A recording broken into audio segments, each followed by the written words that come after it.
அக்காலை வேளையில் வானை பிளக்கும் வாகனங்களின் இரைச்சலினுள் தனது பஸ்ஸிற்காக காத்திருந்தான் அவ்விளைஞன். சிறிது நேரத்திலேயே பஸ்ஸும் வர வேக வேகமாக அதில் ஏறி தனது அலுவலகத்தை நோக்கி விரைந்து கொண்டிருந்தான். அவன் ஒரு நடுத்தர குடும்பத்து இளைஞன். வாழ்வில் விரும்பியதை செய்யும் அளவிற்கு பணம் இருந்ததில்லை. அவசர தேவைக்கு உதவ எந்த சொத்துக்களும் இல்லை. தனது கல்வியை மட்டுமே நம்பிய வாழ்க்கை. அன்று யாரோ காட்டிய வழியில் யாருக்காகவோ ஓடிக்கொண்டிருந்தான். தன்னால் என்றும் ஒரு சுதந்திரமான வாழ்க்கையை வாழ முடியவில்லையே என்ற குறை அவன் மனமெங்கும் வேரூன்றியிருந்தது. கால ஓட்டத்தில் அக்குறையானது மன அழுத்தமாக உருவெடுத்தது. இந்த கார்ப்பரேட் வேலையை விட்டுவிட்டு வேறு ஏதும் செய்யலாமா என தினமும் அவன் சிந்திப்பதுண்டு. இருந்தும் அதை தனது குடும்பம் நிச்சயம் ஏற்றுக்கொள்ளாது என்ற எண்ணமும், அப்படி புதிதாக என்ன செய்வது என்ற பயமும் அவனை அவ்வாழ்க்கையிலேயே தொடர வைத்தன. அதனால் மன அழுத்தம் அவனது உற்ற நண்பனானது. ஏமாற்றமும் விரக்தியும் அவனை சூழ்ந்து கொண்டன. வாழ்க்கை ஓர் சலிப்பு மிகுந்ததாக மாறியது.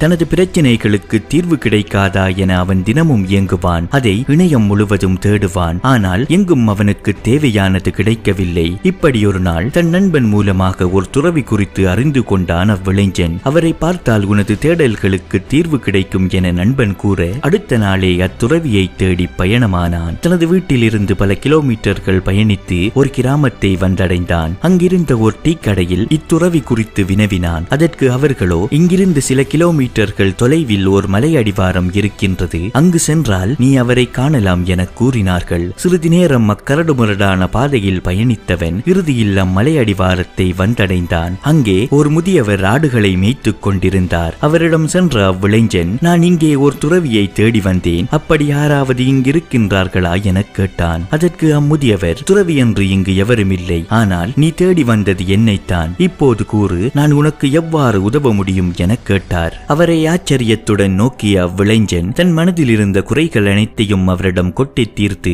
தனது தேடல்களுக்கான பதிலை வினவினான். அதற்கு அம்முதியவர், அதோ அந்த ஆடுகளை பார், தினமும் காலை நான் அவற்றை இங்கு மேய்த்து வருவேன். மாலை வரை இம்மலை அடிவாரத்திலேயே அவை மேய்ந்து கொண்டிருக்கும். பின்னர் மீண்டும் நான் அவற்றை எனது இருப்பிடத்திற்கு மேய்த்துச் சென்று அங்கிருக்கும் கூட்டினுள் அடைத்து விடுவேன். தினமும் நான் காட்டும் வழியிலேயே இவை பயணிக்கின்றன. நான் அனுமதித்த இடங்களிலேயே புட்களை மேய்கின்றன. மீண்டும் நான் விரும்பிய நேரத்தில் கூட்டினுள் அடைகின்றன. இவற்றிற்கு என்றும் இலக்குகள் இருந்ததில்லை. தங்களது கூட்டத்தில் இருந்து விலகி நடக்கவும் இவை முனைந்ததில்லை. அதனால் தங்களது வாழ்நாள் முழுவதும் எனக்காக உழைத்துவிட்டு இறுதியில் ஏதோ ஓர் கசாப்பு கடையில் பலியாகின்றன. ஆனால் இதற்கு நேரெதிரான ஓர் மிருகமும் உண்டு. அதுவே காட்டின் அரசன். அது என்னவென்பதை நீ அறிவாயா என அவ்விளைஞனிடம் கேட்டார். அதற்கு அவன், ஆம், சிங்கத்தை தானே நீங்கள் கூறுகின்றீர்கள் என்றான். அதற்கு அம்முதியவர், ஆம், சிங்கம்தான். நான் காட்டின் அரசன் என்ற நிமிடமே அது சிங்கமாகத்தான் இருக்கும் என்பதை நீ உணர்ந்து கொண்டாய். ஒன்றை அறிந்து கொள் மகனே, ஒரு சிங்கம் என்றும் அடுத்தவர்கள் காட்டிய வழியில் பயணிப்பதில்லை. அடுத்தவர்களின் விதிமுறைகளுக்கு கட்டுப்படுவதில்லை. அது தனது பலம் என்னவென்பதை நன்கறியும். தன்னால் எது முடியும் எது முடியாது என்பதையும் நன்கறியும். அதனால் தனக்கேற்றவாறு ஒரு உலகத்தை உருவாக்கி அங்கு அது வாழ ஆரம்பிக்கின்றது. அவ்வுலகத்தில் அதுவே ராஜா. வேறு எந்த மிருகத்தினாலும் அதனுள் நுழையவும் முடியாது, அதை பறித்துக் கொள்ளவும் முடியாது. அந்த அணுகுமுறையே சிங்கத்தை காட்டின் ராஜாவாக மாற்றுகின்றது. அதனிலும் பலம் வாய்ந்த மிருகங்களை கூட அதன் முன்னே மண்டியிட வைக்கின்றது. எவனொருவன் தன்னை நம்புகின்றானோ, தனது பலம் பலவீனத்தை உணர்கின்றானோ, அவன் இவ்வுலகையே வெற்றி கொள்ளும் பலத்தை பெற்றுக் கொள்கின்றான். இன்று உன் முன்னே இரண்டு வாய்ப்புகள் உள்ளன.